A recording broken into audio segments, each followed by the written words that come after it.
L'Institut national d'assurance maladie INAM contribue à la préservation des personnes âgées face au coronavirus en leur offrant des kits sanitaires. C'était là le sommaire. Bonjour à toutes et à tous. Merci de nous avoir choisis pour vous informer.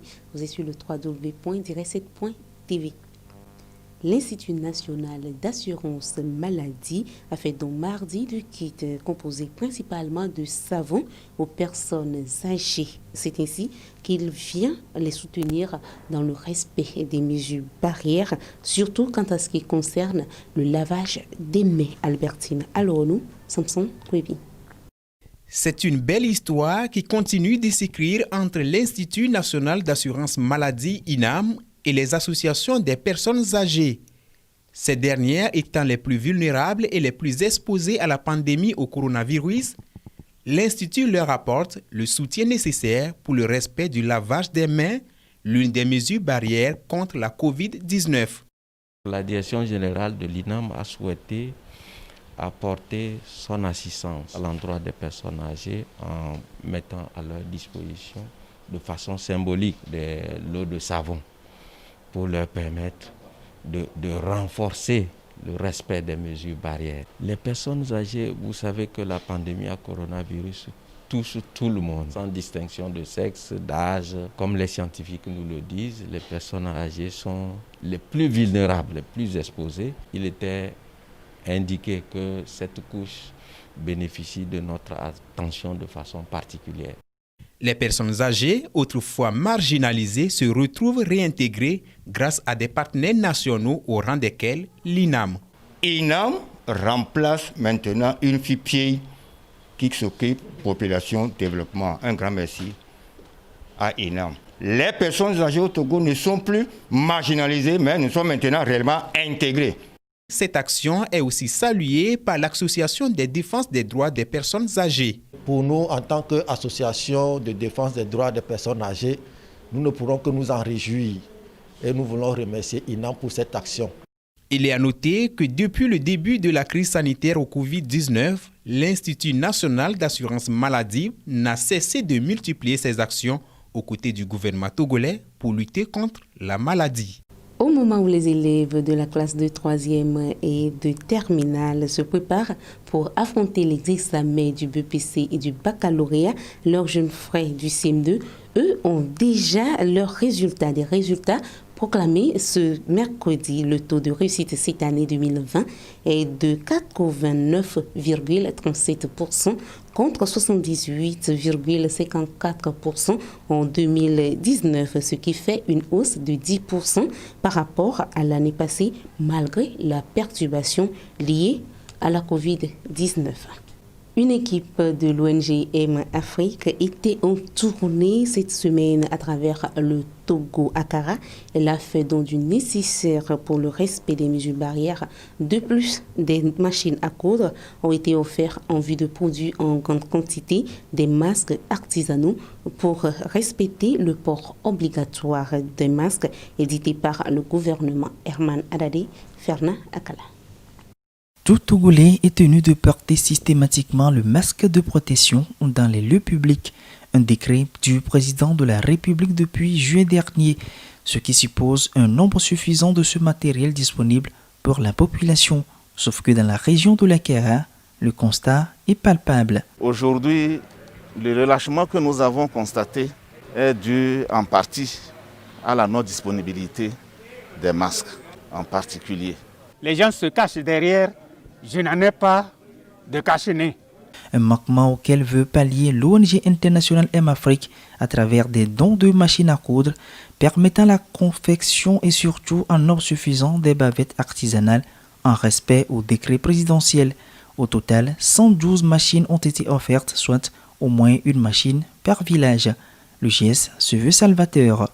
C'est une grande joie d'avoir été surpris agréablement par ce don assez percutant de l'ONG internationale M Afrique. Cela fera que les masques seront disponibles pendant longtemps au niveau des petites cellules de nos diverses communes, notamment au niveau des chefs de village, au niveau des chefs de canton. Et cela crée en même temps une certaine économie locale également. Vous comprenez que l'impact de ce don est divers. Tout ce lot de matériel me prouve en même temps que vraiment nous avons déjà gagné le Covid-19 dans notre préfecture. Je manque vraiment de mots pour remercier sincèrement le président fondateur de l'ONG M-Afrique pour ses multiples actions en faveur de la population de la Kara. À ces machines s'ajoutent les dispositifs de lave-mains, les gels hydroalcooliques, les savons liquides et les thermoflash, des matériels qui viennent renforcer surtout l'engagement du personnel soignant dans la lutte contre la maladie. Le bilan dit long avec 141 cas confirmés au Covid-19, dont 107 personnes déjà guéries dans la région. Ces dispositifs vont nous permettre de renforcer le lavage des mains, que ce soit au niveau des centres de santé, que ce soit sur les places publiques, parce que c'est important. Et nous saluons vraiment ce geste qui nous permet de renforcer l'existence de ce dispositif, parce qu'il y a certains qui tombent en panne, donc le temps de les réparer, je crois qu'avec ce que nous avons, ça peut nous permettre de continuer par utiliser dans de bonnes conditions. Les familles touchées par le Covid-19 ne seront pas du reste puisqu'elles bénéficieront, elles, des vivres composés de riz, de spaghettis, des boîtes de tomates et sardines, puis de l'huile. Occasion pour le premier responsable de la préfecture de la COSA de faire appel à la conscience collective de tous afin de privilégier la voie de prévention aux dépens de celle de guérison. Nous nourrissons le vœu qu'avec ce matériel, vous allez contribuer efficacement à cette lutte en mettant en application les recommandations du gouvernement et les mesures d'hygiène sanitaire recommandées. L'action s'inscrit dans le cadre du projet Ville Santé Togo avec l'appui de plusieurs partenaires, notamment la BMZ, l'ONG allemande Action Togo Healthy et la Coordination nationale de la gestion de riposte à la Covid-19. Pour une lutte plus efficace contre la maladie, les maires et les membres du comité de pilotage cantonal des villageois seront chargés de la bonne utilisation de ces matériels de protection. Les parents, les enseignants et même les médecins, neurologues et psychologues peuvent désormais explorer la piste de la dyslexie quand un enfant a du mal à réussir dans les études. Un grand débat s'est tenu mercredi sur le sujet à l'endroit de tous ces acteurs. Mais alors, qu'est-ce que c'est que la dyslexie ? Trouble neurologique durable du langage écrit affectant la lecture, l'orthographe et aussi l'écriture, la dyslexie est peu connue du grand public. Chacun a une fois dans sa vie rencontré un enfant dyslexique que l'opinion a souvent tendance à traiter de stupide, d'où la nécessité de lever le voile sur le sujet. Étant un dyslexique moi-même et a souffert comme un dyslexique à partir que je rentrais dans l'école, pour moi c'était l'enfer. L'enfer pas seulement avec les profs, mais aussi avec les autres élèves qui me tapassaient, qui me torturaient pour dire que j'étais un stupide qui avait besoin de massage au cerveau. La plupart des dyslexiques sont très intelligents, mais dans une autre façon.